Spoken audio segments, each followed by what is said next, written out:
UDF സ്ഥാനാർത്ഥിയോട് ചൂടൻ വികസന ചോദ്യങ്ങൾ ചോദിച്ചും വെട്ടിലാക്കിയും കൊല്ലത്തെ ഇടതുമുന്നണി സ്ഥാനാർത്ഥി M. മുകേഷ്. കൊല്ലം നഗരതീര മേഖലകളിൽ ഹൃദയപക്ഷ തരംഗമാവുകയാണ് മുകേഷിന്റെ തെരഞ്ഞെടുപ്പ് പര്യടനം.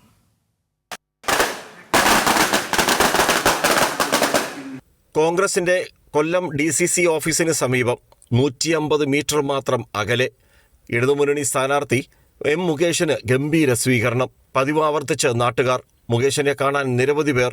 അവർ മാലയിട്ടും നോട്ടുബുക്ക് നൽകിയും പ്രിയതാരവും MLA കൂടിയായ സ്ഥാനാർത്ഥിയെ സ്വീകരിച്ചു. മുകേഷ് മൈക്കെടുത്തു.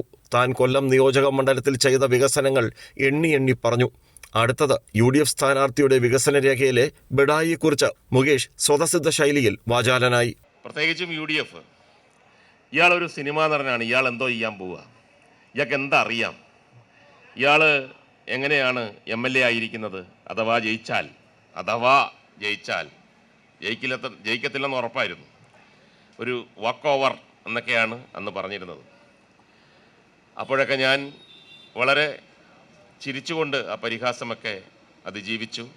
കൊല്ലം കഴിഞ്ഞ് പാർലമെൻറ്റ് സ്ഥാനാർത്ഥിയായിട്ട് നിങ്ങളുടെ മുമ്പിൽ വോട്ട് അഭ്യർത്ഥിക്കാൻ വരുമ്പോൾ ഒന്ന് രണ്ട് ചെറിയ കാര്യങ്ങൾ കൂടി പറയാനുണ്ട്.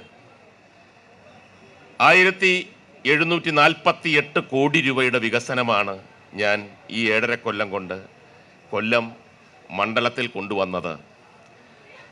സ്ഥാനാർത്ഥിയാണ് എന്ന് പ്രഖ്യാപിച്ചതിൻ്റെ പിറ്റേ ദിവസം ഒരു ബ്രോഷറിൽ എന്തൊക്കെയാണ് അതിൻ്റെ കണക്ക്, എങ്ങനെയൊക്കെയാണെന്നുള്ളത് ഞാൻ പ്രസിദ്ധീകരിച്ച് എല്ലാവർക്കും കൊടുത്തു. മിണ്ടാട്ടമില്ല. 140 മണ്ഡലങ്ങളുണ്ട് കേരളത്തിൽ. ഏറ്റവും കൂടുതൽ വികസനം നടന്ന 5 മണ്ഡലങ്ങളിൽ ഒന്ന് കൊല്ലം മണ്ഡലമാണ്. തീരമേഖലയിൽ മത്സ്യത്തൊഴിലാളികൾ അവരുടെ തീരമകനെ സ്വീകരിച്ചു. തീരമേഖലയെ ഇളക്കിമറിച്ച് ഇടതുമുന്നണി സ്ഥാനാർത്ഥി M. മുകേഷിന്റെ തെരഞ്ഞെടുപ്പ് പ്രചരണം. അപ്രതീക്ഷിതമായി UDF പ്രവർത്തകർ തീരമേഖലയിലെ സ്വീകരണ കേന്ദ്രങ്ങളിൽ മുകേഷിനെ കൺനിറയെ കാണുന്നുണ്ടായിരുന്നു. രാജ്കുമാർ, കൈരളി ന്യൂസ്, കൊല്ലം.